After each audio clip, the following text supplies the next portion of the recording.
جب آپ کو کوئی نعمت ملے تو ماشاء اللہ کہیں اور کسی کو بتاتے وقت احتیاط کریں، اور جب کسی کو نعمت ملے تو بارک اللہ کہیں، حسد نہ کریں۔ سوال نمبر 7، کیا آپ جانتے ہیں کہ سورہ الفلق میں کتنی قسم کے شر سے پناہ مانگی گئی ہے؟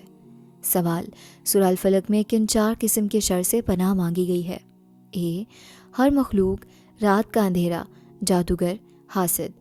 بی، صرف شیطان، جادو، حسد، ظالم۔ سی، صرف اے، ہر مخلوق، رات کا اندھیرا، جادوگر، حاسد۔ سورہ الفلق میں اللہ نے 4 واضح قسم کے شر سے پناہ مانگنے کا حکم دیا۔ 1، من شر ما خلق، ہر مخلوق کے شر سے۔ 2، ومن شر غاسق اذا وقب، رات کے اندھیرے کے شر سے۔ 3، ومن شر النفاثات فی العقد، گرہوں میں پھونکنے والیوں کے شر سے، جادوئی اور نفسیاتی حملے۔ 4، ومن شر حاسد اذا حسد، حسد کرنے والے کے شر سے، اندرونی دشمنی۔ یہ چاروں مل کر زندگی کے تمام خطرات کا احاطہ کرتے ہیں۔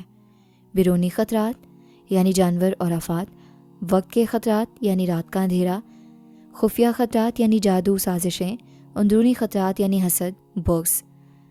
اللہ نے ایک چھوٹی سی صورت میں زندگی کے تمام مسائل کا حل رکھ دیا۔ یہ اللہ کی حکمت ہے کہ انہوں نے کوئی خطرہ نہیں چھوڑا۔ سورہ الفلق آپ کی مکمل حفاظتی ڈھال ہے، اسے روزانہ پڑھیں اور ہر قسم کے شر سے محفوظ رہیں۔ Join the Quran Wonders family. Let's revive the Ummah and spread the teachings of Quran.